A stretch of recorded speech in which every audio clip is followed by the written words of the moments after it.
Nagluto ako ng pritong talong at itlog. Ito pala yung paborito kong ulam, lalo na yung pritong talong. Tapos sabayan mo pa ng sausawan na may toyo, suka, sibuyas, bawang. Ang una ko palang ginawa, nagsaing ako ng kanin. Nakastock ko lang din pala ng bigas nung isang araw. Binili ko palang bigas, 5 kilo yan, 2,900 yen dito sa Japan. Kung i-convert mo sa peso, nasa 1,000 pesos din yung presyo. Hugasan ko na pala yung bigas ng 3 beses. After kong hugasan, ay sinukat ko na din yung tubig gamit yung kamay ko. Katapos, pinunasan ko yung ng lutuan. Baka kasi masira yung rice cooker natin. After natin isain yung kanin, labas ko na pala yung talong at itlog. Una ko palang ginawa ay crack the egg. Asin lang pala yung tinimpla ko dyan. Halu-haluin lang natin para mag-spread yung lasa ng asin.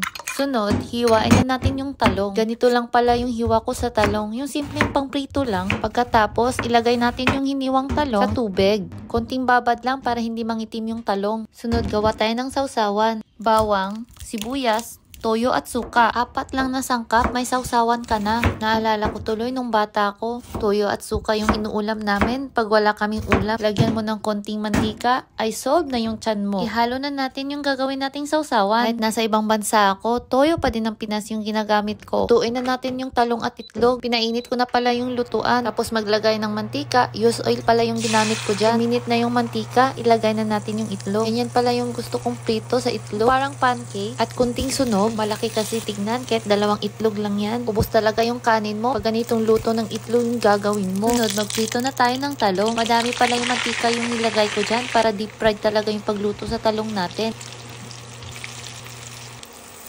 Pag golden brown na yung kulay, sabihin yan, luto na yung talong. Siyempre, hindi mawawala yung ketchup. Masarap yan sa niluto nating itlog. Handa na natin yung breakfast. Una, yung kanin. Kuha tayo ng 1 cup of rice. Bago ako kumuha ng kanin, hinalo-halo ko yung kanin para hindi madaling mapanis. Nagpainit na pala ako ng tubig para sa kape. Kakawi ko lang pala galing sa trabaho. Yakin pala ako kahapon, panggabi. Oras pala ng duty ko. Simula 4:45 ng hapon hanggang 9:15 AM kinabukasan. Nasa 16 hours din lahat. Tama na din yung 2 hours break para sa tulog mo. Bago ako matulog galing night shift, nanonood ako ng movie habang kumakain. Pangpaantok. Tara, kain tayo.